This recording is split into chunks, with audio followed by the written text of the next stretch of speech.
बच्चों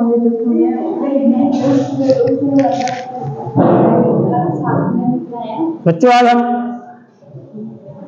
कर रहे हैं क्वेश्चन नंबर 6 एक्सरसाइज 11.2 पाठ 11 पृष्ठीय क्षेत्रफल और आयतन। प्रश्न क्या है देखिए, उस गोले की त्रिज्या ज्ञात कीजिए जिसका पृष्ठीय क्षेत्रफल 154 सेंटीमीटर स्क्वायर है। ठीक, तो एक गोला है, माना इस गोले की त्रिज्या क्या है, r सेंटीमीटर है। ठीक है, तो आपको इसका पृष्ठीय क्षेत्रफल दे रखा है। पृष्ठीय क्षेत्रफल समझ गए? गोले का जो पृष्ठीय क्षेत्रफल होता है, जो वक्र पृष्ठ, क्योंकि इसमें वक्र भागी होता है, समतल नहीं होता है, तो जो इसका वक्र पृष्ठीय क्षेत्रफल होता है वही इसका संपूर्ण पृष्ठीय क्षेत्रफल भी होता है।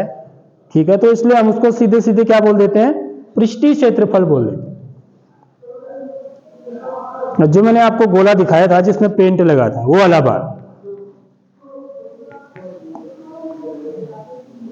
तो प्रश्न में गोले का पृष्ठीय क्षेत्रफल निकाल दिया हुआ है, आपको त्रिज्या निकालनी है। ठीक है, तो कैसे हल करेंगे? माना गोले की त्रिज्या बराबर r सेंटीमीटर। हम ये सवाल, ऐसे सवाल पहले भी कर चुके हैं पिछले एक्सरसाइज में। ठीक है, वहां पर शंकु का था, तो यहां पर गोले का है, सेम वैसे ही करना है। ठीक है, तो गोले का पृष्ठीय क्षेत्रफल, सबसे पहले सूत्र लिखेंगे, गोले का पृष्ठीय क्षेत्रफल। गोले का पृष्ठीय क्षेत्रफल कितना होता है बच्चों? 4 पाई आर स्क्वायर। ठीक है, यानी कि ये चीज, इसका मान दे रखा है आपको, समझ लो एक चीज, ये 4 पाई आर स्क्वायर का मान कितना दे रखा है? 154 दे रखा है। इसका मान 154 दिया हुआ है। देख लो प्रश्न का पृष्ठीय क्षेत्रफल 154 सेंटीमीटर स्क्वायर है। यदि मैं इकाई को हटा दूं, सेंटीमीटर स्क्वायर को, तो जो 4 पाई आर स्क्वायर का मान होगा वो किसके बराबर होगा? 154 के बराबर होगा। यानी कि मेरी क्या बनेगी, एक समीकरण बनेगी। ठीक है, उस समीकरण को हम हल करेंगे। तो ये सवाल बड़े इंपॉर्टेंट होते हैं जिनमें समीकरण बनती है। ठीक है, इसलिए प्रश्नानुसार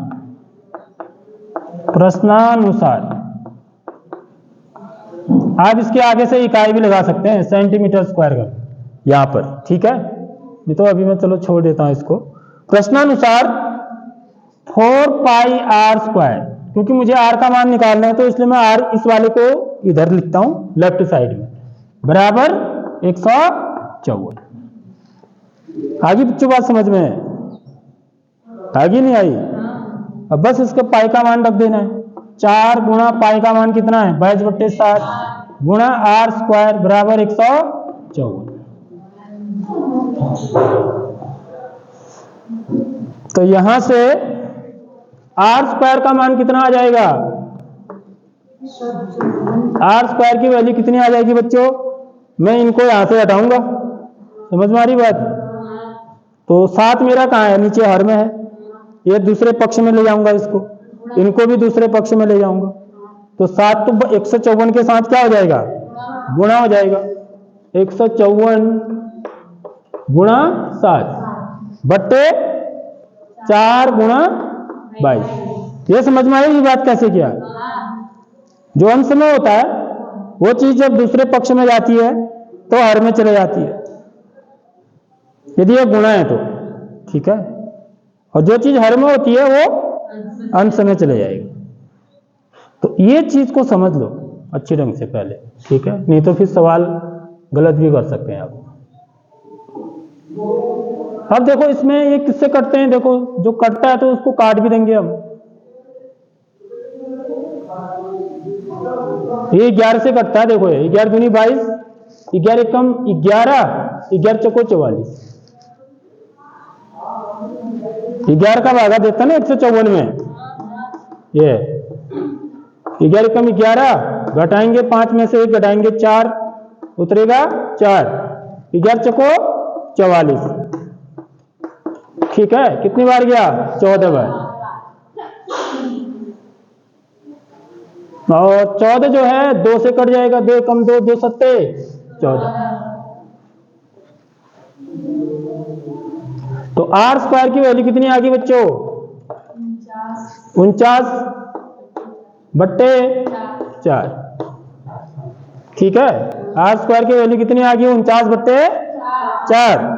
तो आर की वैल्यू कितनी आ जाएगी? आर बराबर क्या लिखेंगे बताओ? क्या लिखेंगे? वर्गमूल। देखो कहीं भी यहां से यदि वर्ग हटाना है, ठीक है, तो इधर क्या लग जाता है? वर्गमूल लग जाता है,